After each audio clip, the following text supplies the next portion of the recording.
Welcome to the Winning Wellness Podcast, where we explore health, wellness, performance, and try to improve not only your quantity of life, but your quality of life. I'm your host, Mitch Schwartzman. Today, we are honored to have Ira Baldwin, who's a mentor of mine from nearly 20 years ago. I walked into a Baldwin Fitness with the ink still drying on my personal training certificate. And I spoke to a personal training director who made a great impression on me and ended up working there. And he made a big impact on my life, and looking forward to sharing some of his wisdom with you guys today. So thank you for joining us today, Ira. And if we can just kind of start at the beginning, what's your origin story? How did you kind of get involved in the athletics and eventually the weight room? Yeah, absolutely. Thanks for having me. This is very cool that you're doing this. You moved into this. As a mentor, just briefly, it definitely brings a lot of pride to look at the people that you got to work with and hire and develop and see where they've gone with it and their own creativity and how they've ventured into areas that maybe you never would have thought originally, and just see how life took them. So very, very cool. And thank you. My background with training, with exercise, I guess, is very bizarre. Sometimes you can look at somebody and say they've always been meant to do something, and they've always known that they were going to do something like this. Well, I have some very early memories of training friends, like in third grade, to be able to jump farther, or to play kickball better, or to sprint faster, or when we had our outdoor training, like track and field day at the end of the school year, I'd be wearing, ankle weights, walking to school, loading my backpack full of all my books so that I could be bigger, faster, stronger than everybody else, and win the 50-yard dash and the 400-meter and the 1 mile time and the long jump and everything, because I have to win everything. I'm competitive, right? So all of these traits were things that I demonstrated and used early on, and once in a while even had used against me. My sister and I, even in our backyard, we developed our own Saturday morning boot camp. We had our white T-shirts, and we had magic markers, and we drew a boot, because that was funny, and put boot camp on it. And my friends, we'd plan workouts, and who could do the most pull-ups, who could do the most push-ups. And that was like probably fourth grade. And that was the first time she tricked me into competing in a mile time with my best friend, who wasn't a runner, but for some reason he could always beat me, because she would start him early. We'd run around the block, and then she would start me once he was out of sight. And then when he got around, she hit him in the bushes, and then I couldn't see him. So I just started pushing myself harder and harder. I'm like, I cannot believe I'm not catching him yet. And so she didn't even tell me that for like 15 years later. Like, I thought I lost that genuinely for a long time. And that actually cultivated in me this personal competition with him. I ended up moving across the country, but he and I were just kept in touch, and he was big into playing football and strength training and all of that, and so his 1 rep maxes on everything were always just beyond mine, and like, I hated being second place, and so it drove me to get into the gym. I was very insecure because I was very skinny. I was very tall, lanky. I played soccer, so I ran a ton, but it didn't really appeal when you go to the pool and the lifeguards are like, hey, how come your chest goes in instead of out? And why are your biceps smaller than your forearms? Like those types of comments, they hit you, especially when you're in junior high and early in high school. And so I had a lot of insecurity. And then when I got to being 16, 17, I had made a friend who was a football player. He was a running back, and he was like, buddy, we're taking you to the gym. We're working out every day until we put some muscle on you, because you can do better. So I was like, okay.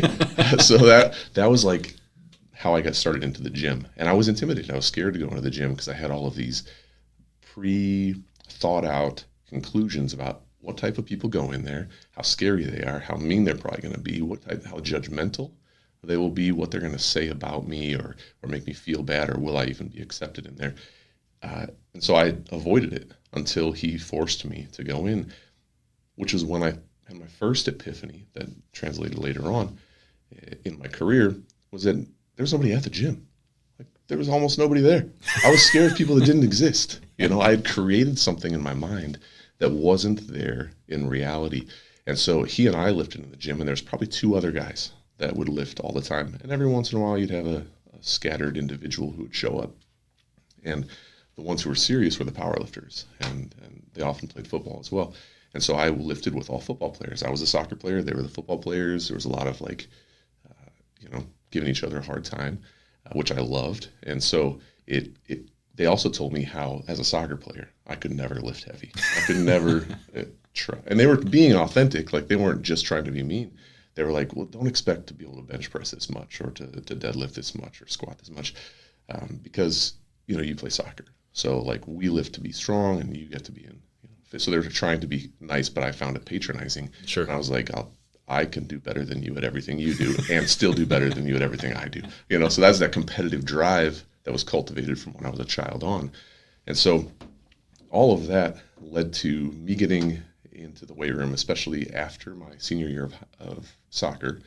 And I put on about 40 pounds of muscle, and we had these t-shirts to bench press 200 pounds, 250, 300, 350, and I wanted to get to the 300-pound bench press shirt before I graduated, and I missed it by about 2 days.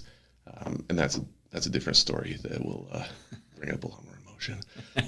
But I was really frustrated about it. But I worked so hard every single day, and it got to the point where I was the only one in the gym. Everybody else got busy doing other stuff, and I was just addicted to it. Yeah. So I lifted every single day, and I put on a lot of muscle and a lot of strength. And then I had friends who weren't in shape, and they asked me to help them. And then my sister, who was an asthmatic, she wanted me to help her, like, just do her cardio daily. So we would walk and we would jog, and I would get her just a little more and a little more and a little more. And so there was this habit of taking what I was passionate about, what I was good at, and the success that I had, and then trying to pass that on to somebody. So that all set the table for when I went to college and played soccer, which I played for 4 years in school. I then, my freshman year, another RA at the school was working at a Valley Total Fitness in the retail store. And she said, our gym needs personal trainers. And I had already established my reputation at the school as the guy who's always in the gym, even when I got to college. So she's like, why don't you come, apply? And I was like, sure, that sounds fun. I showed up, and at the time you had to take a written test to get an interview. And it was 50% exercise and 50% nutrition. Got all the exercise right, and I got all the nutrition wrong. I failed it completely, and so I had to wait 30 days to then get a second opportunity to take the test to then get the interview. And I talked to the what you would call a fitness director, but more of an operations manager, and he never expected to see me come back, really. But I was intrigued by the challenge, and I was frustrated that I didn't know anything about nutrition. So much as like basic macronutrients, like what's the primary macronutrient of chicken? Like, what's that? What's protein? Yeah. I didn't even really know. So I thought protein was only in a powder that you bought at the store. That was my education at the point in regards to nutrition. And my personal approach to gaining muscle was eat everything. Sure. Everything. And more, and treat it as a competition. Nobody can eat more than me, And so that was my approach to that. So it was a lot more work harder, not smarter. And that was a trait that I think carried me through, and we'll probably come back to in the future of this conversation. But I got this. I passed the nutrition part. I got some books, and I learned some things, and I passed it. I got the interview. They hired me on. And at that point in the industry, this was like 2001, there was no required national certification or education background for personal trainers. It was basically, are you fit? And do I think other people will hire you? And do you know some like just basic generic information about exercise and fitness, like the names of the muscles, So that was kind of where I started. Very shortly after that, within 6 months, they rolled out national certification requirements and kind of going down that road. So my experience on the education was kind of like get in, learn the job, and educate yourself as you go, because that was the way that the times were at that point. I took my personal work ethic, and that's how I trained everybody to begin with. So as a rookie trainer, it was just work them harder and make them eat less. just very, very simple principle, and get them great results. And then when you get great results, people talk about you and want to continue with you. So, so that was kind of how I began, and brought me into having a career, or beginning a career that I didn't think was going to be a career as a personal trainer. Definitely love the childhood stories. I mean, I think that's kind of how we're formed. And if you think about so many of the clients that we might face, those with a background of training or having sibling rivalries or being youth athletes, that's an advantage in later age, and people kind of forget about that. It's not so much the glory days of like high school football stories, but the psychology and the experience of like doing things that when you were chasing your invisible friend around the block. Yeah. I guess he was a real friend, but Was he? yeah, we'll have You to tricked me. we'll have to follow up we'll have to interview this guy. When he was hiding in the bushes and you were chasing a ghost, basically, your legs are burning, your mouth is dry, and that stuff pays off like 30 years later when you're training. You've been there before. So training those clients that never have that background can be tough. You have to brainwash them and say, I promise you'll be okay if you do that next rep, and things like that. And I think, I might have been a little stingy on your introduction. I think to add to that, I met you as when I was 18. I was just setting foot into the industry, and since then I've worked at some pretty high level facilities and situations and with some high level athletes. So I've seen physically some pretty impressive things, and then I've also got like a weird kind of twist on my career where I've worked with people with mental health issues, and for me, what I have heard from PhDs and read in books, and from my more stereotypical collegiate education, things like that, so much of the stuff I'm like, yeah, this is stuff that Ira was telling me about back in the gym, like in the 2006 to 2009 era. So for me, I always think of you as like a fantastic trainer, but like you've got like people's emotion. You have an insight to people's emotions and psychology. And if you listen to what he just talked about with his own youth, he reflects on his own past, and like he kind of knows where his mindset comes from. So I thought you were always really good at just basically dissecting what's going on with people. And maybe it's just you're a handful of years older than I am, so maybe you were just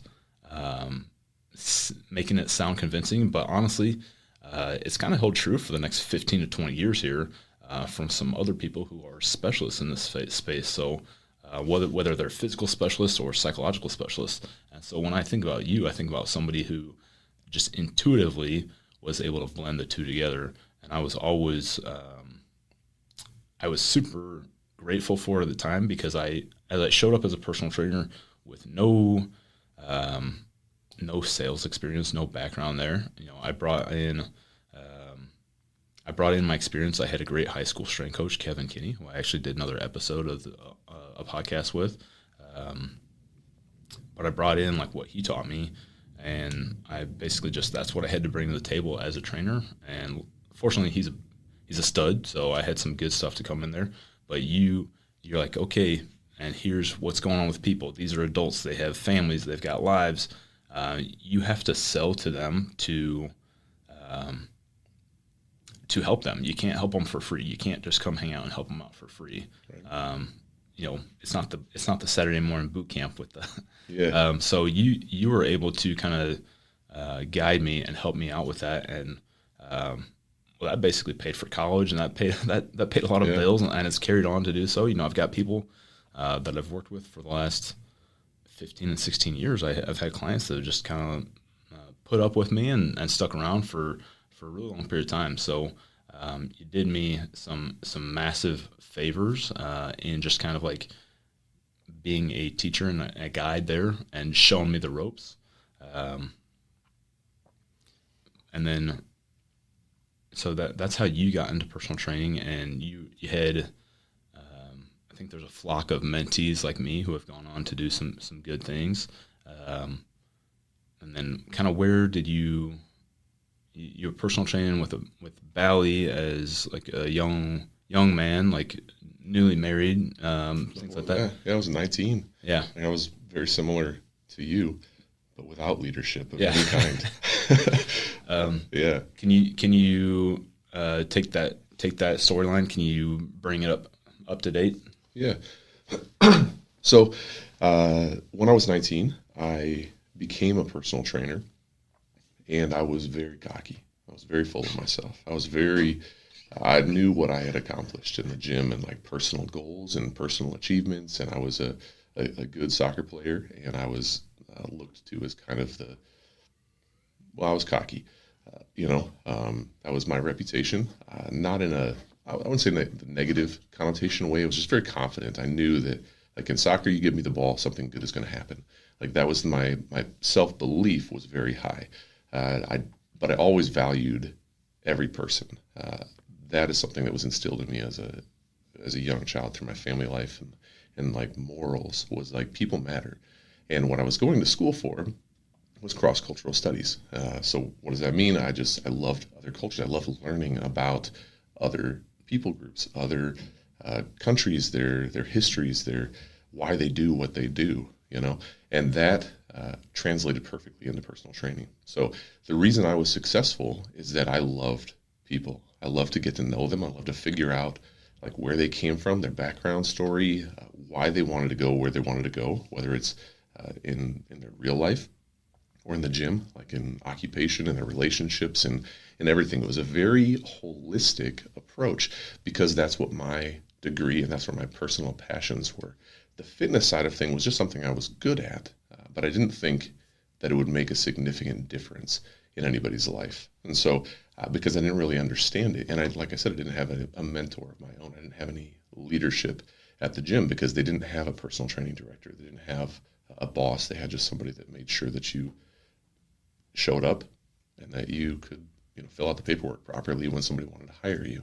And besides that, it was just like figure it out on your own. And so I think that the very first lesson that I learned, and one thing that I always try to teach the personal trainers, is you need to come in here not as the expert, but as the learner. Is that if you come in thinking you know everything to begin with, you are going to push everybody else away from you. You are not approachable, right? And coming back to kind of you, I remember one of the first things that I had to repeat to you over and over again was smile. Yeah. Like while you're in the gym training is like you're in your head, you're thinking like your workouts are great, but like a little bit intimidating because you're not smiling ever. You have to be approachable, right? And so if people know that you are soft on the outside a little bit, that sometimes gives them the courage to ask you a question, and then you have a chance to kind of show who you are. And so sometimes we get in our own way. But back to kind of your question is how did it come to now? As I started as a personal training director, and I was quickly, within probably 6 months, I was the top personal trainer in the club I was working at while still going to school full time and playing sports. And then I became the top trainer in Minnesota. And then they kind of twisted my arm and forced me into becoming the fitness director, which I didn't want to do because I really loved connecting and helping people change their lives. But I had had a couple of really bad leaders that had been put over our department, and they made my life terrible. It was like I had to be successful in spite of them instead of with their help. Yeah. And so because of that, then they were like, well, if you don't take the position, we're going to put another person in it. And I was more scared of that than anything. So I was like, how can I do this and still get the joy from being a personal trainer? So what I did, and I had to come to the mental state, like I'd have a belief like in my own head of how I was going to be successful. And so in leadership and leadership development, the idea is that you help one person get better and they help more people get better. And so if I can help 5 people become good personal trainers who love their clients, who passionately get involved and help them in all areas of life, but especially in fitness, and see how fitness helps all areas of life. If I can do that, then I'm not just helping the 10 people or the 15 or the 20 people that I can train. If I can have 10 trainers training 20 people, then it's a compounding effect. And so once I got that in my head, then I could really get behind being a successful personal training director. While I never stopped training individual clients, because that's where my passion was. I wanted to meet and change people through relationship and one-on-one. So in a very short amount of time, the personal training, the club that I was at, became one of the top clubs in the country, far exceeding expectations. It was one of the lowest performing personal training departments, and then it became one of the highest, especially in percentage of members that showed up to the gym. Almost everybody had a trainer, because the atmosphere and the culture of the training team, from diversity to sense of humor to just camaraderie, everything was so filled with positive energy that people would show up to the gym and they just wanted to be a part of it. And so we changed a lot of people's lives, and we influenced and impacted a lot of people by doing that. And that opened the door to move down from Minneapolis to St. Louis and to work from Maryland Heights at the Valley Total Fitness. From there, that was where I met you very shortly after. You were one of my, probably within my first 6 months, one of my new hires that I hired in groups. And I always had the philosophy of I'll give you everything that I have. I will give you every bit of information that I can give you, but I will not work harder than you. So I will push you in the pool, and if you don't sink, I'll help you swim. That was my idea. Is I'm going to throw you out there. I'm going to see what your natural capacity is, and then I'm going to come alongside you and figure it out. The trainers that have always failed are the ones that expect me to do their job for them, and those are the ones I'm happy to let go, because they don't really want the job. They don't really want the career or to change lives. They want the paycheck. And that's a disconnect for me, because that leaves the philosophy that I have of helping people, and that I believe that everybody that wants to be a personal trainer and is going to be successful has to have as their core, it has to be the number one, is that your goal is to help people. Yeah. Money comes later. Helping people has to be the center. If your goal is to make money, go get a different job. Find a job that will just pay you, or invest, or do something differently. But if you want to change lives, then you have to care, and if you have to want to help them authentically and genuinely, and that will come through in every word you say, in every session that you train, in whether you show up on time or late, in how you dress, how you take care of yourself, how hard you push yourself so that you can then lead them, and how you follow up with them. I mean, maybe we're getting a little broad, but it's going to come through in everything when you care about them and when you authentically want to see them improve. So came down here, we did really well for a long time with a company that was struggling. So as a company, things that are outside of your control, how they handle finances or whatever, the company ended up going bankrupt, and multiple times, and then end up shutting down and selling off. And at that point, I decided to leave. One of the other trainers who was working for me for a long time and very sturdy and stable, he and I decided to start our own personal training studio, a gym of our own, not for memberships, but for one-on-one training. And we took a handful of trainers with us, and I was fortunate enough to have you come and just be a part of it on any level. I thought that was, I was very proud of that personally. And then up until 2020, 2020 hit us all pretty hard, and a lot of things I thought maybe were shifting or changing, going in different directions, but it definitely made it unstable. And since I have a family, I wanted to make sure that I was kind of adapting prior to any type of disaster. I didn't want to go down with a ship, Yeah. And so being in the county that we were in, we weren't allowed to stay open in any way. And so that negatively impacted the finances of small business, small gyms, right? And we had done a really good job in our planning to make sure that we had prepared for storms, and we had prepared enough even to cover that storm. So it wasn't like it in itself shut us down, but it definitely put in my mouth like a bad taste of what could happen as a disaster. And so I wanted to then venture out onto my own. And during COVID, during the 2020 year, I started doing a lot of virtual training because I had clients that I care about, and I wanted to continue to be able to help them, even if they can only stay in their homes. So I ventured into training virtually. Once things opened up again and we got to open the gym back up, I had a short amount of time left on the lease that we had, and so we were going to just sell off and shut the gym down, and I was going to go completely into virtual or in-home training at my house or at client's house. I was going to venture out completely on my own outside of the brick and mortar idea. Looking to close down, we had let the trainers know, and those were hard conversations. But it was about 2 months prior to when we were going to finish our lease, and I wanted to make sure every client knew, but every trainer knew first, so that the trainers could then unitedly be able to talk to our clients on the same timeline, so the rumors didn't get out there, so nothing negative or made people feel betrayed by us in any way. So trainers were first, trainers disseminated the information after that, and we let our clients know.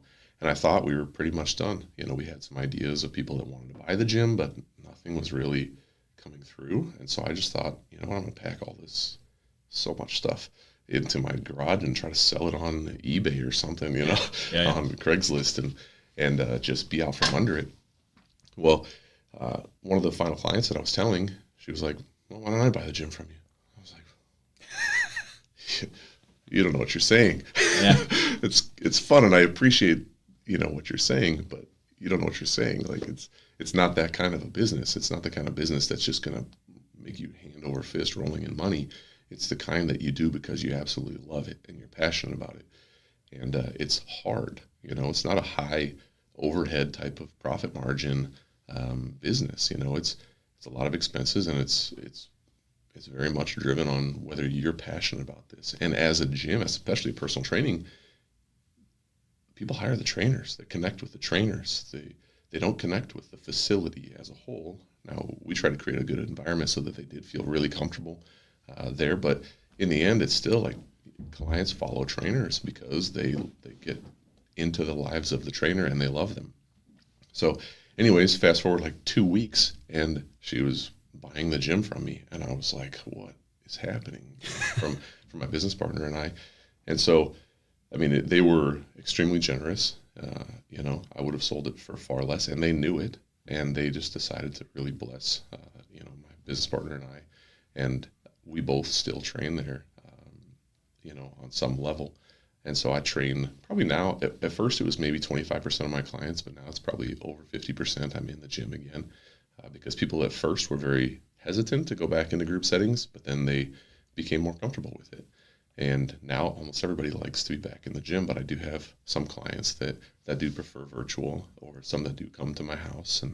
And I feel like I have even more ownership now than I did when I was the gym owner, which is maybe a little bit different. Interesting. Sometimes when you have a big business with high overhead, you can become a slave to the business. You can become a slave to the bills and the overhead. And a lot of fear can creep in and start dictating how you move forward. And, that can really change you. It can make you bitter. It can make you resentful. It can make you doubt yourself and where you're going and why you are where you are, right? So for me, it was like a weight lifted off of my shoulders and a freedom to really go back into just being passionate. Yeah. Let me kind of backtrack through a few things you said there. As far as me not smiling while I was training people, smiling makes you weak, Yeah. No, I'm just like a pineapple. I'm a little rough on the outside and sweet on the inside. But I was, to start personal training, I was definitely like, okay, they're doing push-ups now, and then I'll have them do some box jumps, and everything is like, everything was, it required 100% of my thought to execute a half decent session to start. And so, and I'm not much of a smiler anyways. While, the studies say it's good for you, it helps you live longer. It actually helps you be happier. I've never, it's just a genetic thing, I think. I'm a little bit slower to smile, but when I'm focused like that at the beginning, it was not the most smiley thing. Now I still don't smile too much, but at least I have like dry humor, and people give me a chance to crack bad jokes and things like that. You were talking about your success, and I feel like my success as well came from basically similar sources. You just cared about people. It was just, you were studying cross-cultural studies. You went in, you wanted to hear about their background, their childhood, what's going on with their family. People love to talk about themselves. So if you're someone who deals with people, ask them a bunch of questions about themselves. Absolutely. Everybody's favorite subject is themselves. Word for word, I think you just said everybody's favorite subject is themselves. People don't care how much you know until they know how much you care. Right. So for me, having you as a leader and as an example, I would come to you, I would come in Over Valley, and I would get practical application. I would get, um, just fantastic, like real world examples. And then I would go into the classroom because I was a full time student studying exercise science. I was getting, as you had said, the certification route was not quite as popular just a handful of years prior. But I think the companies were figuring it out. I think companies figured it out sometime in the mid 2000s, and they're like, "Oh, let's make a personal training certificate. Right. People want to be personal trainers. They'll jump on it. We'll collect money. Yeah. You make one textbook and you make a test, and you can just put it on repeat." Right. So I was doing that. I was going out and getting certifications and reading books and going to seminars and clinics, and I was getting in the classroom. And I had all this science to bring into the weight room that was, I just learned this today, and this is why this works, and this is how maybe talking about the Krebs cycle, and this is how like we create energy and things like that. And you said, you're like, they want you to be the personal trainer. They want to be the client. If they want to be a personal trainer, they would go be a personal trainer. So like, you don't have to choke them with the science that you have. Right. Like it's more about what you can, like that you care, not the science that you have. So I mean, I would flow in and out of that sometimes, just because I was getting so much new science and new material in my brain. It was just on my brain, and I'd be in the weight room, and I would have to, sometimes I would just be like 2.5 minutes into a spiel, and people's eyes are glazed over. I'm like, okay, I already said if they want to be a personal trainer, they'll go be a personal trainer. So yeah, absolutely. Some people kind of dug the science, but a lot of people, they just want to come and get the experience, and they want the semi-social aspect of it. So for the personal trainers, future personal trainers, know the science, but maybe like feed it to them in like with a baby spoon instead of like a ladle, or like Absolutely.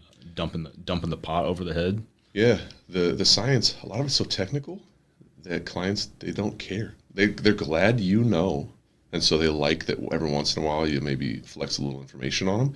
But if you can't simplify it in a way that makes it easy for them to understand through metaphors, through whatever, that you can make it easy for them to apply, then it's useless to them, And, when we talk about sales, there is a method that I did incorporate for a while called overwhelm them with information. It was a technique of proving myself because I was insecure, and I worked around a lot of trainers that had degrees, that I was like, I just have to prove that I have information. And so I would just dump all of it out on them. Yeah. And they would be so overwhelmed. They're like, oh, he's so smart. I'm going to hire him. Okay, boom.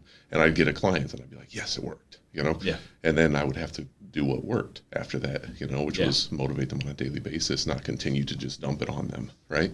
So we'll get, I guess, more into that later on. I'll cut back in. I'll say, you were talking about being the mentor and having people come in, and how you didn't have one, and then you were trying to feed into impacting people's lives by helping. You had the analogy about getting in the water and helping people swim. Yeah. Well, I think from my standpoint, life was easy. I just showed up and I just did what you told me. Some of it you may. I was also a master manipulator, so we haven't mentioned that, but I'm in recovery. So we haven't mentioned that, but he manipulates people for their own good to help them out. That brings back memories. So I think sometimes you would tell me things for the end result, not so much for the the quote to be copy and pasted, but you got me to help people out. You got me to make sales and get my bills paid and to make an income and to make a living out of it. And I came in, and you would hire us in groups at the time, group interviews, group training, all these other things. And I just kept doing what you told me, and everybody else just disappeared. And I just grew a client, like my client base. Not only did I grow my business, but I was helping my clients out. Right. So again,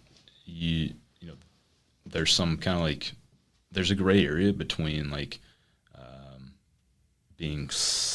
being like a used car salesman and just helping people out.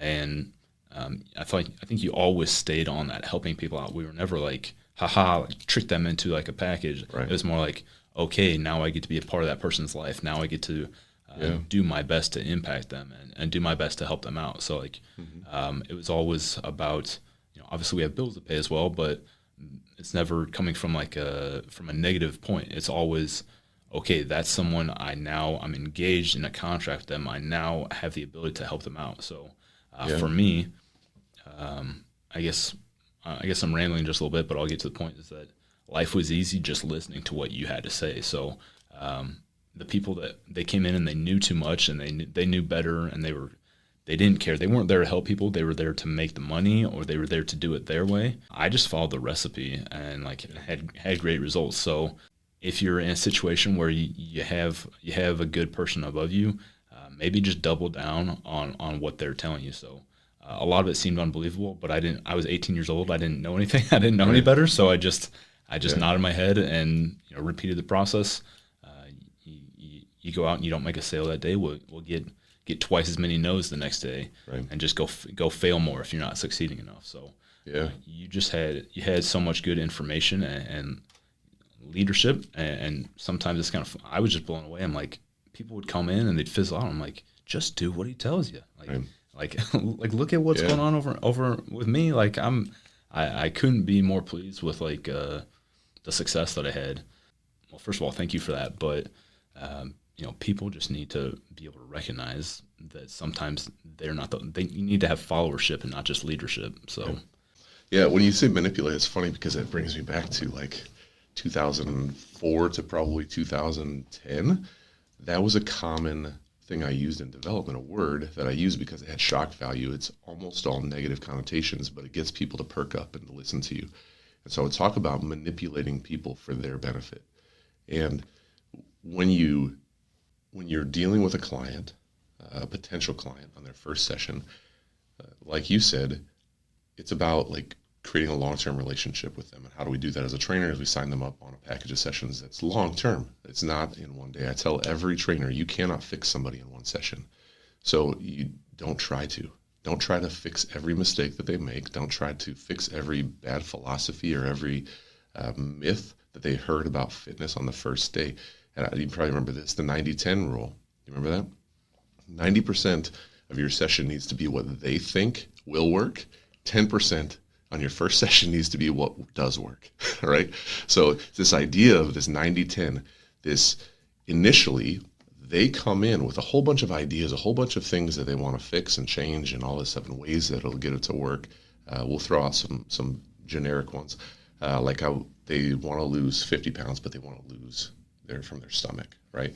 So if I do a full body workout with them, hit some circuit training and do some things that just hit training, maybe something that burns a lot of calories, that's going to benefit them the most, right? But when they wake up tomorrow morning and their abs and their stomach isn't sore, they don't believe that what I did was what they want, right? So the perception is reality. So I need to manage perception. And that's where manipulation comes in, is like, okay, they want their stomach to get tighter. How can I get them out of their own way? If their stomach is burning, if they wake up sore in their abs tomorrow, then they're like, he listened to me. Yeah. He did what I wanted. He knows what I want. He understands me, and he's helping me get there, right? And the 10%, because that's really all they could do of an hour anyways, the 10% of our session where we're doing full intensity is what's going to get them results. But they can't do 20% of an hour at full intensity because they're not in good enough shape yet, right? So we do some things that maybe waste time, but they cultivate that relationship, that listening, that give and take within.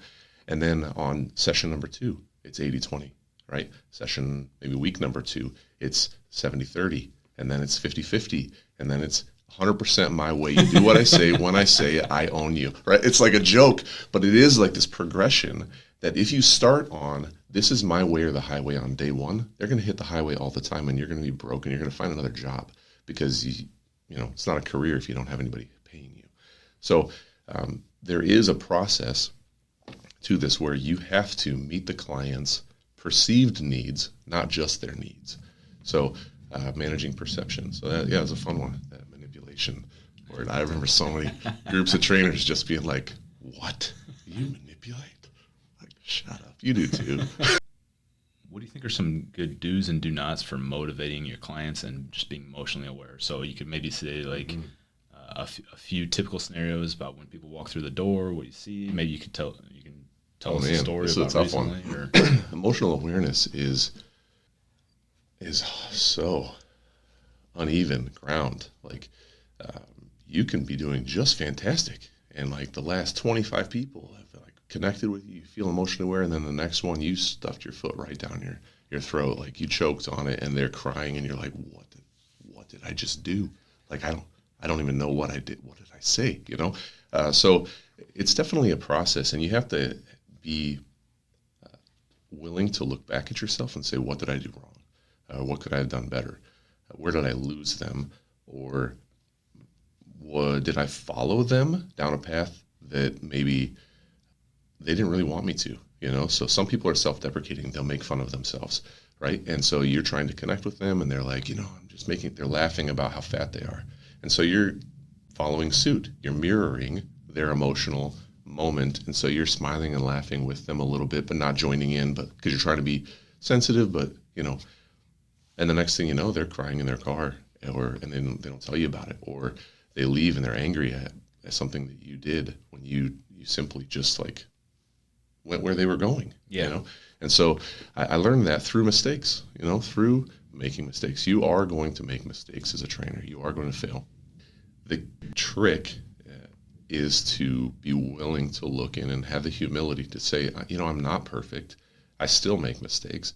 I'm willing to progress, and I'm willing to apologize when I make mistakes. Like, if I hurt your feelings, please tell me, because I don't want that to be any reason why you aren't moving towards your goal or where you aren't feeling comfortable in here. Feel free to tell me I'm being a jerk right now. And a lot of times I am, but usually it's for your betterment. Sometimes I'm just like unaware of being a jerk, right? Or there's a miscommunication that I didn't realize. Like, I said something and it brought up some emotions within you that for any number of reasons, could be a past trauma. It could be something you just haven't shared with me yet. I could have used a phrase that brought you back to a memory from somebody else who was maybe negative in your life. Or, it could be just that I'm a man and you had a bad relationship with your dad, so I've run into situations like that as well. I will say that as a personal trainer, you will run into weird situations because it is such an emotional experience for somebody to face their struggles and their insecurities and the reasons that they have those insecurities through past trauma. Some are nice, maybe like mine, where like a lifeguard teased you or something like that. But some are a lot more personal than that. A lot more people that were very influential or impactful in their life who used emotional abuse as a way to control. So that emotional intelligence it's not something that I think I have honed it over time, and I was around people. I would put you on the list. I would put a strength coach that I work with at the Rams on the list. Is that I watch them have these coaching conversations. I watch them have that conflict where people are coming at them with real world problems. And I saw people handle it well. For me, as an 18-year-old, we had at Bally these like 5x5 offices, 4x4, 3x3. Small. Yeah. I mean, you had room for a few humans and a small desk. But I was an 18-year-old, and I'd go in there, and I had just helped somebody with their biceps and some sit-ups, and run around, and I'm trying to follow my sales pitch. And just like you're talking about how on the floor I wouldn't be smiling much because I was really, really, all my thought process is going into what's going on right then. When you haven't done sales before and you're overthinking it and you're doing other things, and then people start crying to you, and they're your parents' age, and they're grown-ups, and you're shaving once a week maybe, yeah. and you're not there yet. For me, because I'm a thinker and a processor, I would just clam up and I would just sit there and let them cry, and they would work through. They would tell me things. They would do this, that, and the other. And then because I didn't have the skills, I would almost just kind of just listen and let them do their thing, and then kind of like continue with my sales pitch. I don't know what to do, so I'm going to keep doing the thing that I was really focused on. And a lot of times those people would invest in sessions, so they felt comfortable around me enough to unload, and then they would just invest in it and proceed. So, and I would the first handful of times it happened, they were like, basically like a tissue in one hand and a pen in the other hand, like Yeah. like signing the contract. I'm like, is this wrong? Is this Right. is this okay to do? But those are the reasons that I went on, and I was like, I have to learn more about this emotional stuff. That prompted me. That was a big catalyst for me going and learning about counseling and things like that. But to watch you do it, your emotional intelligence is like through the roof. I think I was able to observe it, and I learned a lot from it. So we could talk to you about so many things. We could talk about training science and about maybe some success stories and things like that. But one thing that I think that you have a strength in, our powerhouse, something that I was able to observe and learn from and grow from, is you're pretty dang good at sales. So could you maybe just teach us a little bit? You can teach it to maybe the young and upping, the young trainer, but you could also maybe explain to the general population about the back end of the sales, and just kind of talk to us. Absolutely. Personal training is sales. Every single session that you will ever train is sales. So for people that say, I want to work somewhere where somebody else does the selling and I just get to be the trainer, find something else to do, because every session is sales. You are a persuasive speaker every single session that you work with somebody, and the steps of the process are all the same. Maybe what you're asking for them from them in the sale, when you're just getting the sign up, is money, right? Is a commitment. But what you're asking for them every single session after that is how to change their lives, how to do one more rep, one more set, why they're doing this exercise that they hate more than any other exercise that you've ever given them, every single session, So every single session is sales. There are steps to it. So one thing that I did as a trainer, as a fitness director, is I was always looking for somebody to teach me. And there was never somebody to teach me. It was like I just never had great leadership. There was a short period of time where I did have one regional supervisor who was very good, but I got very little of his time. So, and I was kind of on an island in that he was from a different market, different city, and he rarely, maybe once every 3 to 6 months, I would get 3 days with him. So for that, most of my career, I had to kind of figure out everything on my own. And so when I would go to meetings, when I would go to development, when I would go to leadership, managerial stuff across the country, I would always ask, like, is there a good personal training sales book? Is there something? Has anybody done it? Never. Nobody ever had anything. They would give me generic sales books on other topics, or selling car insurance or something like that, or used car sales or some type of just selling a product. And so I was always like, how do I adapt all of this information to teach new personal trainers how to be successful? And so I wrote my own 5 steps that are very basic, very simple, and I've always been successful with them long term in every single session. And it always begins with gather information. Step number 1 is gather information. And these steps work, I'm not sure the right way to say it, but like from longest to shordest. Okay. So the longest step and the most amount of time you should spend is gathering information, getting to know them, learning why, learning what, learning who has taught them what they've learned, learning, where they've been successful in the past or not. Like, it's gathering, asking a lot of questions and letting them talk. So this step is very important because if you start going to step number 2 without finishing step number 1 or doing a really good job on step number 1, then you will base a lot of step number 2 on assumptions. And that's where you get yourself in trouble. Right. So step number 1 is gather information. And I won't go super in depth because these are like hour-long courses when I teach them. Yeah. And step number 2 is justification. It's build the program. All right. So build the program, or build out the vision or the dream or the thing that you're doing next. So that's the recommendation. So once you've gathered a lot of information, you know who, what, where, when, why, then you need to tell them how you're going to help them get there, or tell them why this next exercise is important, or why they need to get rid of this food, or a bad relationship of somebody that is tempting them in a way that they shouldn't, or a bad habit that they have in their life that is stopping them from making forward progress. So this is the justification. This is here's the gather information. Now I'm justifying why I'm going to ask for this amount of money from you, right? This is the program. This is what my vision for you is, right? So if we're just talking about the sale and the signing somebody up portion, I'm gathering all of the information.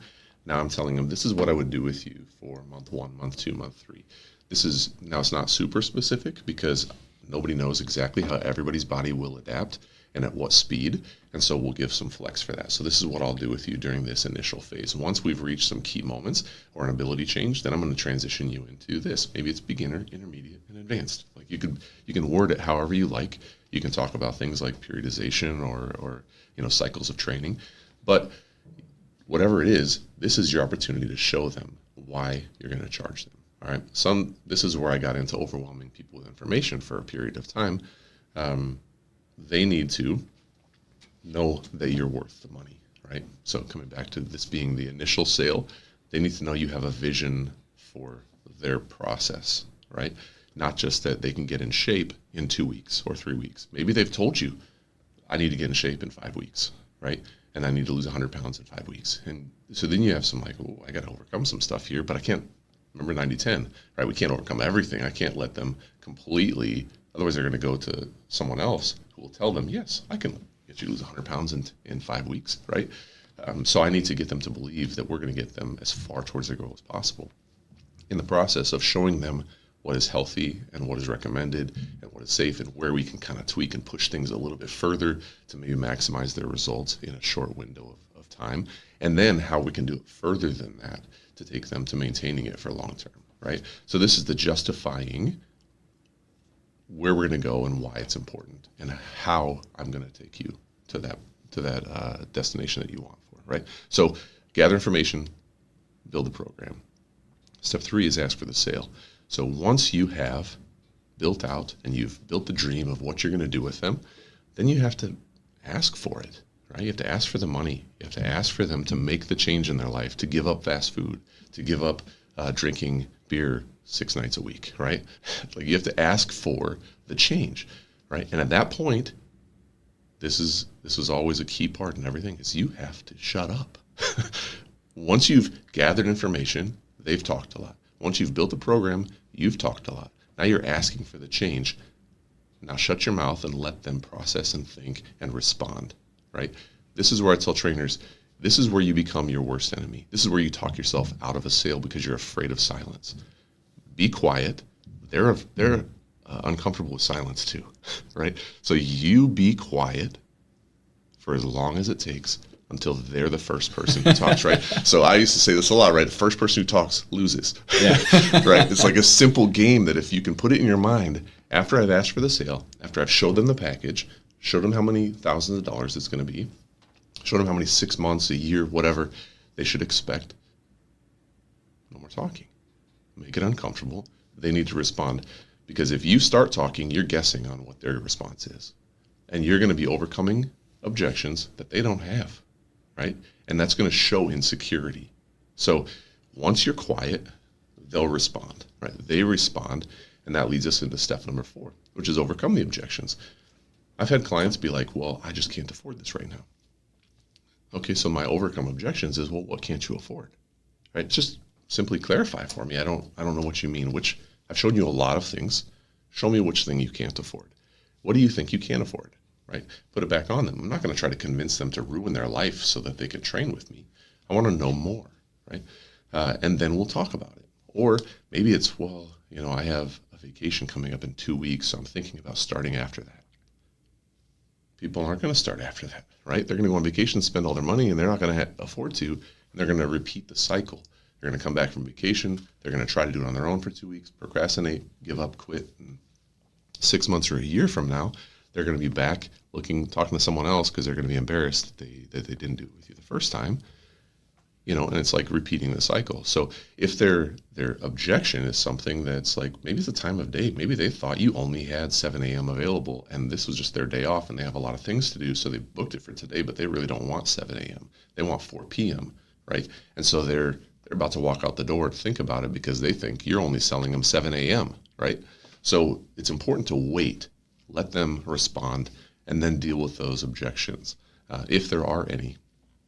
Sometimes there's no objections, and they're just like, okay, well, who do I write the check out to? Yeah. And I've had trainers train clients that are willing to spend, let's say just a number, $3,000 up front. They're going to write a check right now. And before they got a chance to even say that, the trainer's like, well, you can make payments. Or like, if it's too often, if 3 times a week isn't best, then maybe 2 times a week would be better, or maybe once, and they're talking themselves down, and the person's like, wait a second, I was about to drop $3,000. Now they're telling me I don't need that? Yeah. What are they telling me? Uh-huh. Like, I don't even know anymore, right? Yeah, so don't talk yourself out of the sale. Wait for their honest response, and then give them genuine responses to how you're going to overcome those objections. The final step is schedule, right? So we schedule the appointment. Scheduling that next appointment is a vital next step that you should never skip. So when you schedule, when you've finished the whole process, you've overcome objections, whatever, maybe they still have some things they need to come to terms with. Maybe they have a spouse or somebody they need to talk to before they can spend a good amount of money, or they need to check a schedule, or they need, whatever it is, they might not need to, they might not be able to do it right now. So what we need to do is schedule the next appointment where they can follow up with you, and I can follow up with them. I can hear about how they feel the next day, with the soreness, any potential objections. Maybe they were planning on starting on next week, but they woke up the next day and they are extremely sore, and now they're like rethinking it all because they think you hurt them.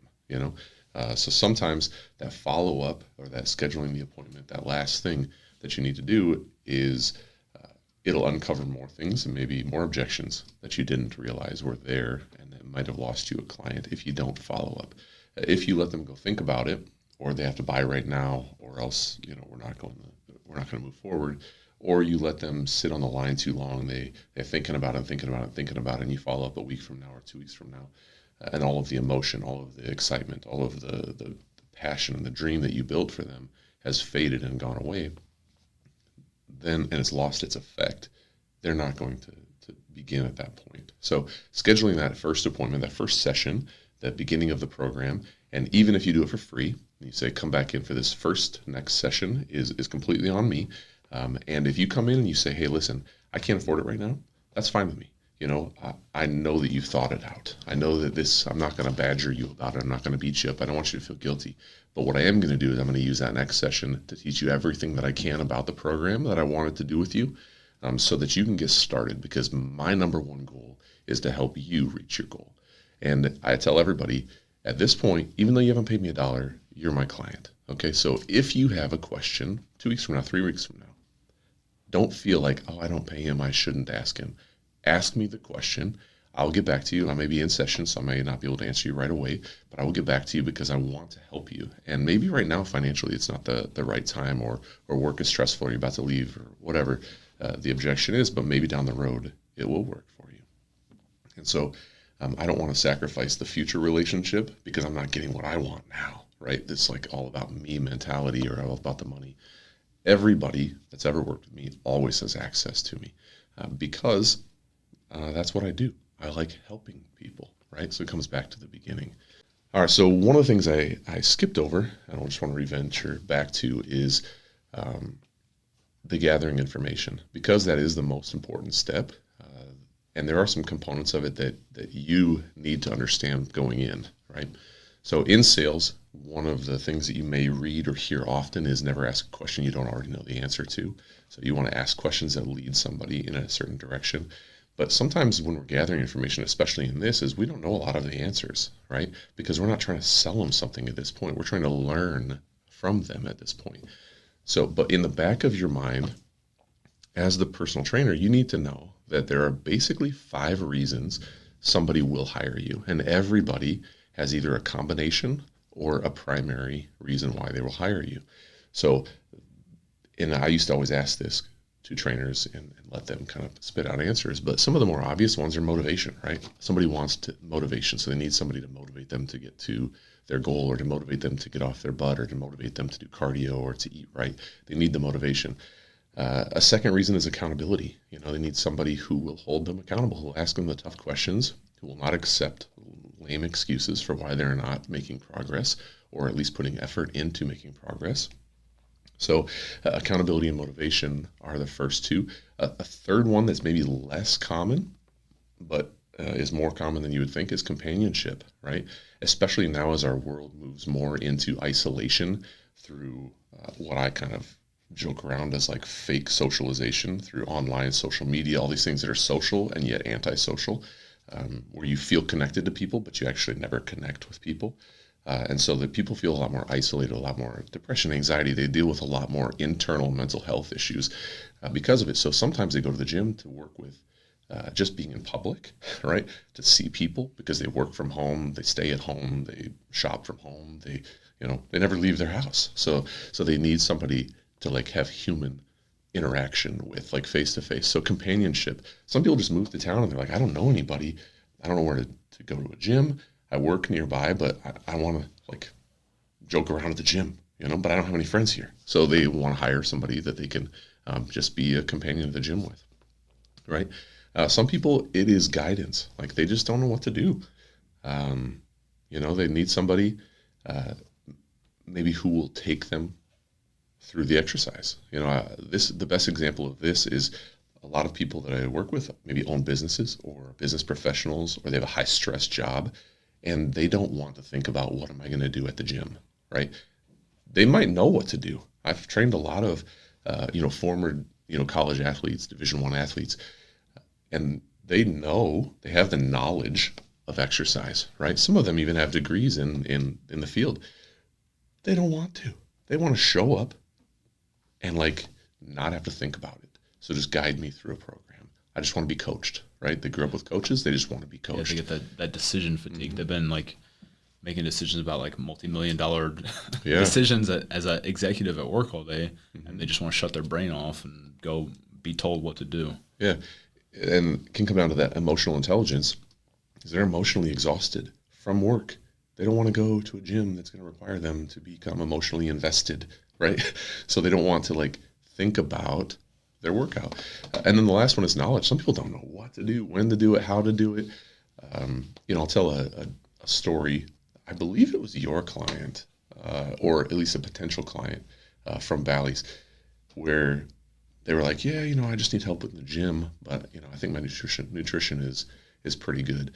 And they're always asking follow-up questions, never assuming that they even know what they're talking about, right? You've asked follow-up questions. And it was like, well, tell me about your nutrition real quick. I'm like, well, I wake up and I have like a Snickers for breakfast. And then at like lunchtime, I'll usually have like a Hershey's bar and a granola bar for lunch. And then I have like Gatorades or a couple cans of Coke. And then at dinner time, it was like all junk food, like all vending machine lifestyle. Yeah. I don't know if you remember that, but it was like what you just said, your nutrition was good. There's nothing good about that. Like sticker shock. I had a client once that told me, I trained him for months and he was getting great results, and we hit a plateau and he still had probably another 50 pounds to lose, and he was doing everything right. We had scheduled an appointment for a Saturday. He comes in and he's like, hey, I got to leave 10 minutes early today. I'm like, first of all, why? You didn't ask me. Like, this is 100% my rules right now. Is this the pallet story? Yeah. Okay. Yeah. Go on. So he's like, well, I ordered a pallet of like soda or pop, however you want to say it, from the grocery store, and I got to go pick it up. I was like, what? I'm like, why? Are you having a party? He's like, no, I do it every month. I'm like, what? What? Like, it's just like, what? Why? He's like, well, because I drink a lot of pop. I'm on the computer all day, and I like to drink it. I'm like, well, what kind? And he's like listed off a few, like he had a variety to mix it up, all full sugar, all for everything. And I was like, well, how many do you think you drink daily? We've gone through a food journal. Like he just wasn't putting this stuff in there because he just didn't realize drinking calories mattered. And he's like, well, I usually drink between 24 and 36 a day. I said, what? How many? 24 to 36 a day. I'm like, I cannot believe we've lost any weight at this point, And he had lost probably 25 or 30 pounds in a matter of 3 months. So I'm like, that's pretty solid, fast results. Mm-hmm. And then we hit a hard plateau, and I'm like, all right, we got to cut back on this. He's like, I can't, and I won't. I'm like, but we have to. Like, if you don't slow down on consuming this much sugar, we're going to be in trouble. And he, he's like, well, I just can't do that. I was like, all right, well, we're going to have to increase, I guess, our intensity, our duration, our, something. We got to try to make up for this somehow. And so we worked hard for him, probably another 3 months. And he had kind of plateaued off on his weight loss, never lost anymore. And so he stopped training. And I knew that was the deciding factor. Like, if he had given it up, been willing to give it up, then we would have seen a ton of progress, and he would have continued training, and we would have gone a lot further. But because that was an obstacle that he knew he wasn't willing to give up, and it had reached, like, he'd reached his ceiling, he was like, what's the point of continuing? Wow. I can now just try to maintain this part on my own. And fast forward like 2 years later, I saw him come into the gym, and he had lost all the rest of his weight. And I'm like, what happened? Like, I'm so proud of you. How'd you do this? And he's like, well, I gave up pop. I gave up drinking any soda and drinking calories at all. And I was like, really? And I was like, why'd you do that? He's like, well, I went to this weight loss company that focused on nutrition, and they told me I should give it up. I'm like, they told you? They told you? So it's kind of funny, but the knowledge that people need sometimes is where trainers will get stuck on. They'll think everybody just wants you for your knowledge, but don't forget the motivation, accountability, the companionship, and some people just want guidance.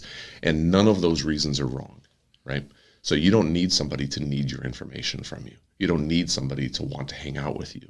This isn't about you as a trainer. Remember that it's about them. So uncover their underlying need and motivation, their reason for hiring you, and then you know which hat to put on. So in personal training, I would say that most trainers make very similar mistakes because they only want to wear one hat. They only want to be the trainer that holds everybody accountable, or they only want to be the trainer that has all of the knowledge. They only want to be the trainer that trains one way, like a personal trainer that only does powerlifting or only does one style of lifting or one population group.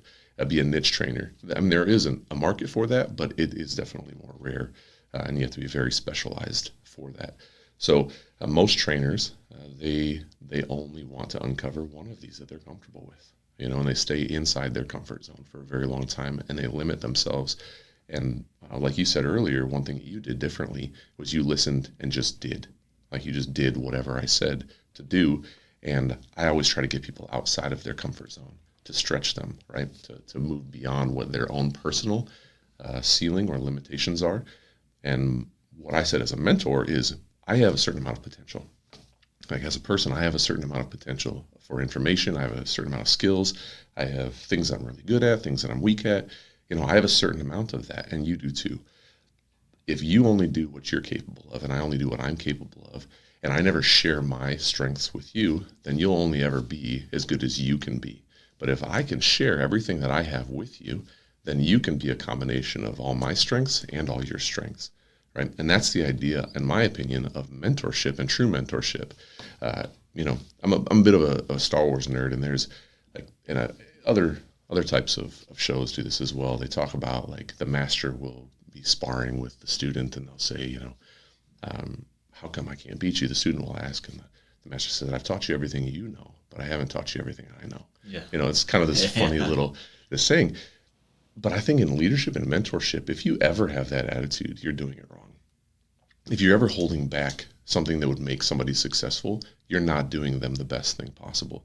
My goal is that everybody that I ever work with is better than me, because if they're not, I have failed, right?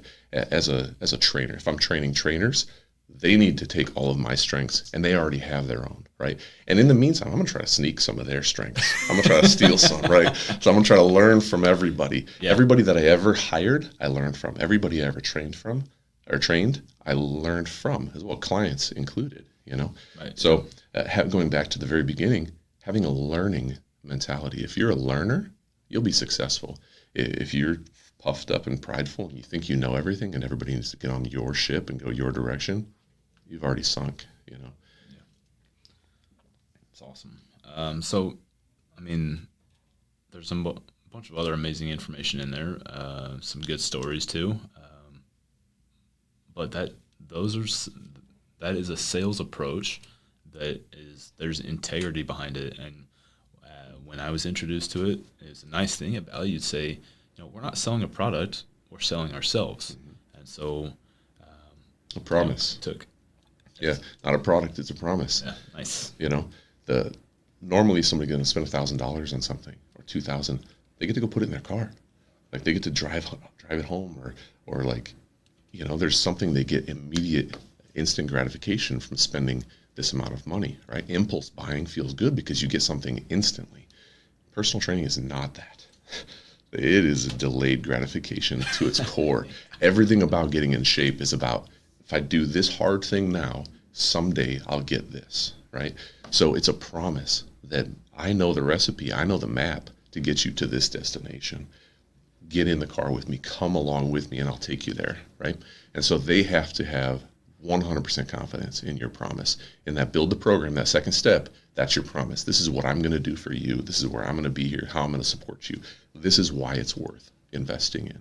And that promise is what they have to take home, but they don't get to put it in their car.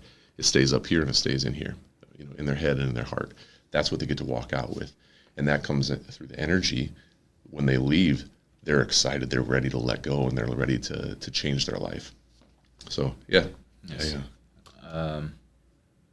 That's such a good message. I hope, and I forgot the product versus a promise one. Yeah. So you're a man of many catchphrases. I forgot that one.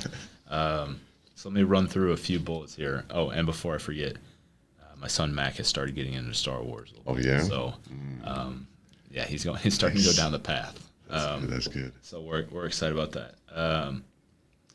You talk about selling is always occurring. You might be selling the package and the price, or you're selling the content and the information and the healthier lifestyle. You're selling yourself. I think you talked about telling people why they're doing something. It's important for you to do this run on Tuesday because of X, Y, and Z. They're going to do that run a little bit harder than if you didn't explain it. They might have done it because you told them to, but if you tell them why, they'll probably do it, and they buy in, they're going to do it a little bit harder. They're going to put a little bit more effort into it, and they're going to be more consistent with it. On the back half of that, when they tell you why they are doing something, like I'm here for personal training. Okay, you're here for personal training, but why are you doing it? So like you ask more questions, and you can uncover. Normally, there's a presenting problem, and they say, "Oh, I'm here because I want to lose 20 pounds." Okay, how long have you been 20 pounds overweight? Oh, 15 years. What's going on? Well, to be honest, I'm going on vacation, or I just got a divorce, or whatever it is. So there's usually something that's deeper down there. Talk about not making assumptions. I know I put my foot in my mouth, well, on a regular basis, but somebody might come in, and in my eyes, they're going to be a typical client where they want to lose some weight, and they have other goals. That wasn't what they were coming for, and now I've just now I've basically. How much weight would you like to lose? I'm not here to lose weight. Oh man, if ever there's need for a time machine, it's like that's a good example. Yeah. I like never delay. They're going to talk about, I'm going to go on a vacation and I'll come back. Not to be pushy, not to badger them, but you try to get people to execute. Well, strike while the iron is hot. I thought about the thought popped in my head to do a podcast, and you're one of the first guys I emailed. You might, if I looked at my account, you might be the first guy I emailed, because the way my brain works is you're one of my first mentors. So I had the thought come in my head, and I was like, there's 3 guys that I'm definitely going to email. So I just did it. I ripped it off like a Band-Aid. Like, this is kind of a weird, this is a weird new thing to do, but I'm just going to do it. And then another one I wanted to throw out there is that, like the guy who was chugging soda all day. Mm-hmm. I like the phrase, too near me to hear me, or too near you to hear you. So if you could be the greatest personal trainer on the planet. You could work with 50 years of whatever, and your spouse or your children or your parents, they might just, anything you say is just one in, one ear out the other, because they're so near to you. There's too much other stuff going on that they just can't quite take that content. Even though you said hey, buddy, we might not want to drink 30 sodas a day. Yeah. It wasn't until he went to the next company and he was ready for the information, and they said the information in a slightly different way, in a slightly different setting.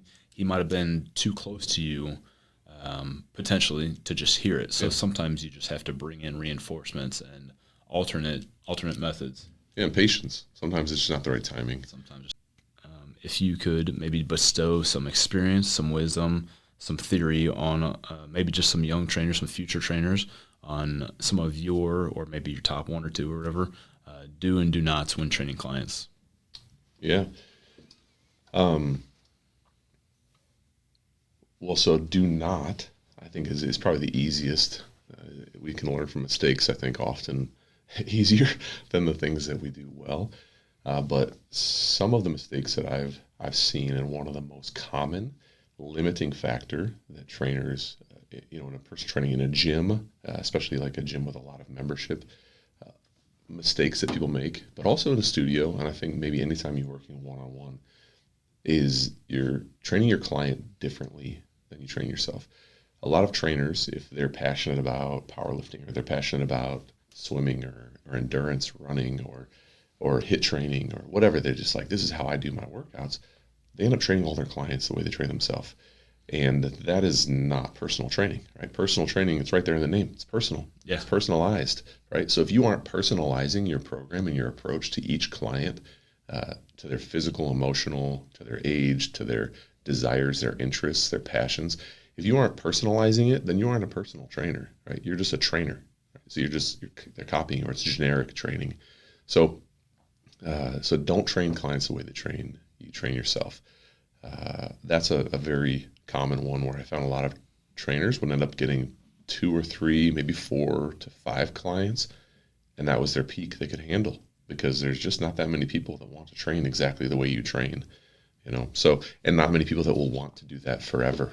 So it's definitely a limiting factor for a lot of people. If you want this to be a career, then you need to be a chameleon. You need to be able to train and wear all the different hats to be. If somebody wants to train for basketball, or to train for sports, you have to be able to do that. If somebody wants to be, they just got done with an injury rehabilitation, and they're trying to get back into working out, you have to be able to do that. If they're, retirement age, and range of motion and core stability is the most important thing, then that's what we need to do. If a person is, 30 to 40, and they want to work out with a vengeance and cuss while they work out, I mean, you have to be able to handle that type of person as well. So I can't have a soft approach with somebody who wants to work out hard, and I can't have a hard approach with somebody who wants to work out soft. Would you do us your best projection about where you're going, where your career is going to go in the future, and maybe a little bit about where the field is going to go in the future? Yeah, I think that I learned a lot from 2020, and the idea that everything I thought I knew can change very quickly. But out of what would be, everybody would consider a very difficult time for a lot of industries, I think it kind of, like a lot of different things began. So virtual personal training, virtual group training. At the moment of 2020, just before that, like 2019, one of the biggest things that were happening were group training. So you see a lot of companies and franchises popping up for classes like 15 to 20, whether it's something like an Orange Theory, or like a boot camp facility or something like that, geared maybe towards one population or one group, like just for women, type of group training, but in like a personal training aspect, but in large groups, or like F45 or CrossFit, and all these things were kind of reaching a peak where it was like, wow, there's a saturation out there of group training. So if you're going to be in the fitness industry, you need to be able to lead groups. Right? And then COVID hit, and nobody wanted to be in groups.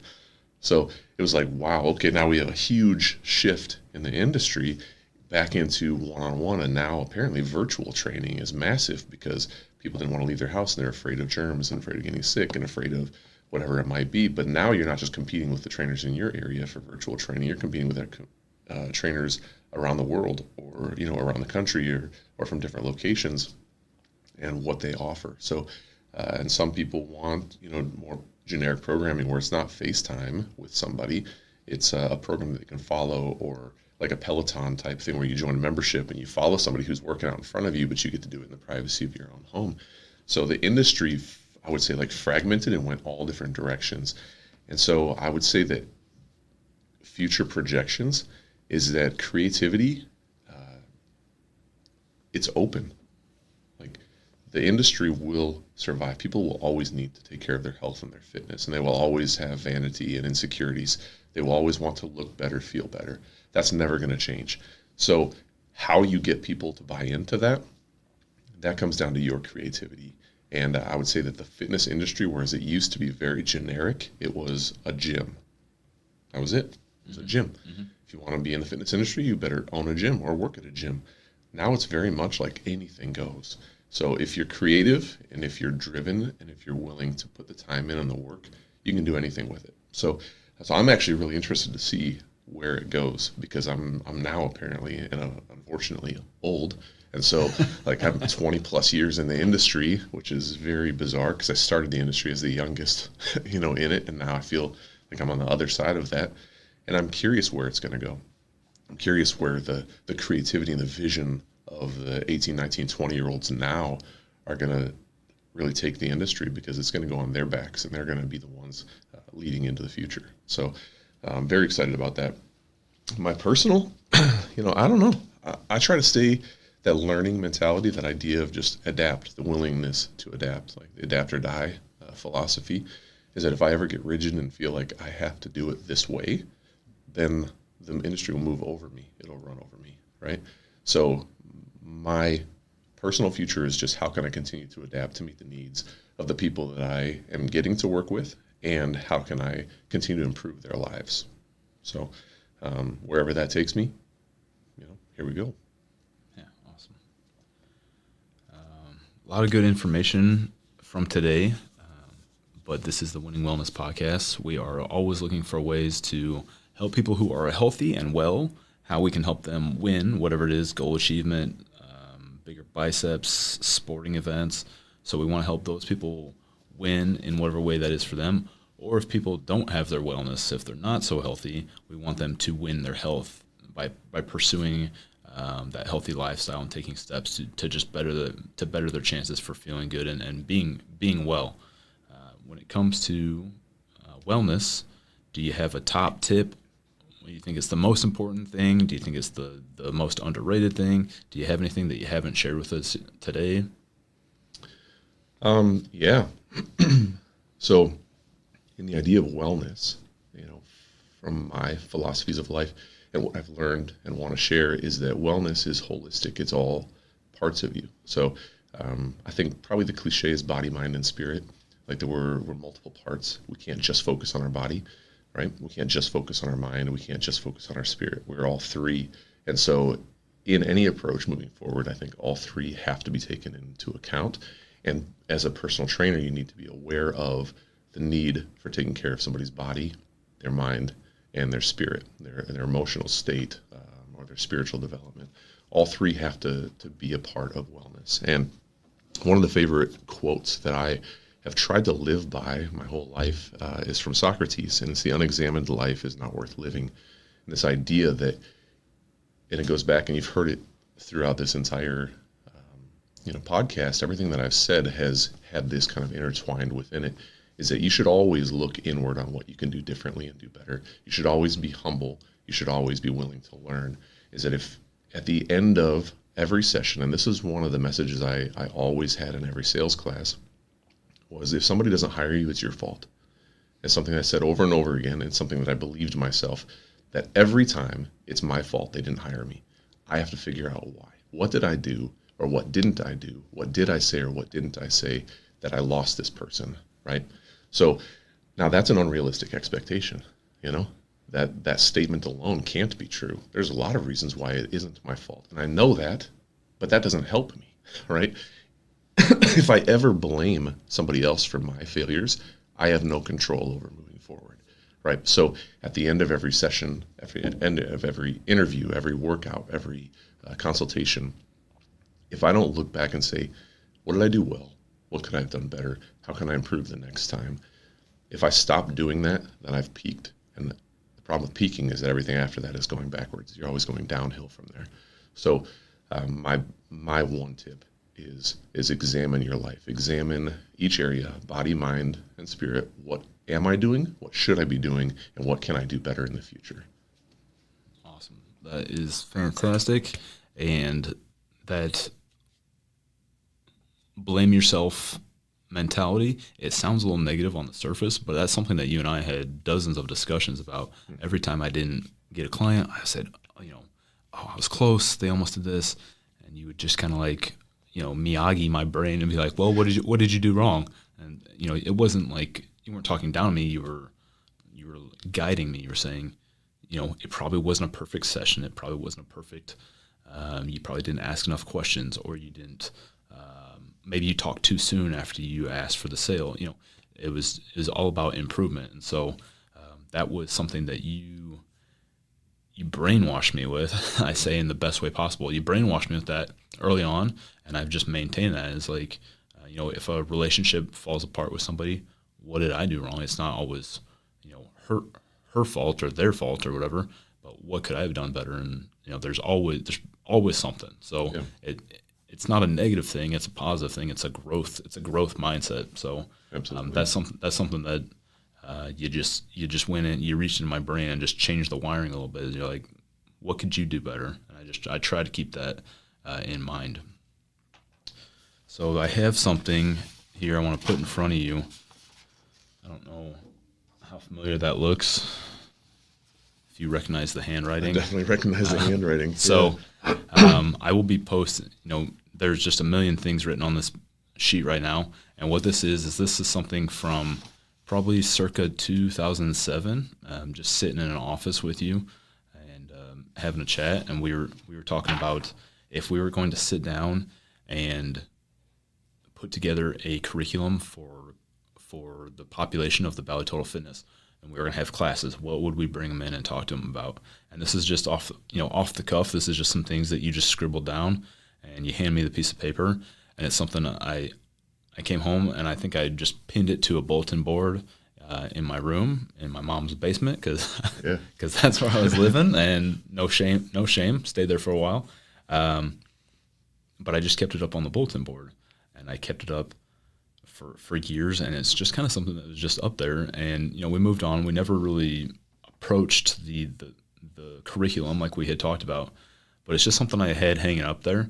And if I was working on something and my eyes just drifted up to the wall, it was something that I looked at, I don't know, a million times, and it just kind of like, it's just something that I didn't always sit there and think, gosh, that's a profound piece of paper. It was just something that ended up on the wall and just stayed there for a long time. And, I'm convinced I have the original at my house, but it's sometime in 2019 I scanned it. So, Wow. But so I kept the digital copy because I knew that I looked at this a bunch of times, and I would just sometimes think about like, what am I doing wrong? What do I need to learn more about? And it's just something that like, if the people at home haven't kind of gotten it by now, like, you are just a resource. There's a really neat intersection of that holistic approach that you were just talking about. So that's something that I've kept and I've looked at. I can't say that I stare at it every night before bed, Right. but it just floats into my field of vision just every once in a while, and it's always kind of like held some value for me. So take that for what it's worth. But Yeah, wow. Just That's crazy. I looked for quite a while because I wanted to bring the original in because I'm sure it's tucked away. I'm sure it's tucked away somewhere, but I got it scanned anyways. Thank you so much for your time. Thanks for your experience and your knowledge, your advice. I don't know if you're interested, but if listeners wanted to reach out to you and maybe ask some questions or just maybe like pursue a relationship or anything like that, how could they get a hold of you? At this point, I've gotten away from social media, and so it's a little bit tougher to connect with me. The gym that I train at, you'll see, on my shirt here, is ProFit Personal Training. It's in Maryland Heights. You can try to contact me there. That might be a challenge, but I might just be reaching out through you and having you connect us via email or getting my phone number out to them. I do tend to like to connect with people on more human way Yeah. than a technology-based way. So I feel like that's just where I thrive, is being able to really connect and hear somebody and ask better follow-up questions to really pull out the things that they need and how I can benefit them. Because like I said, all those 5 steps, that's how I just treat people in general. Everything is a sale. Whether somebody wants to connect with me, I want to know why you want to connect with me. So I'm going to gather a lot of information, and then we're going to build the program out, and then, so it's that's probably the best route. Awesome. Well, thank you so much for your time, and looking forward to maybe another episode in 20 years. Yeah, absolutely. Awesome. Thank you. Thank you so much for listening to our Winning Wellness podcast. If you have any questions or suggestions for podcast guests or topics, you can submit those through YouTube comments. You can message me on Instagram. My handle is Mitch Schwartzman, or you can email me at coachmitchschwartzman@gmail.com.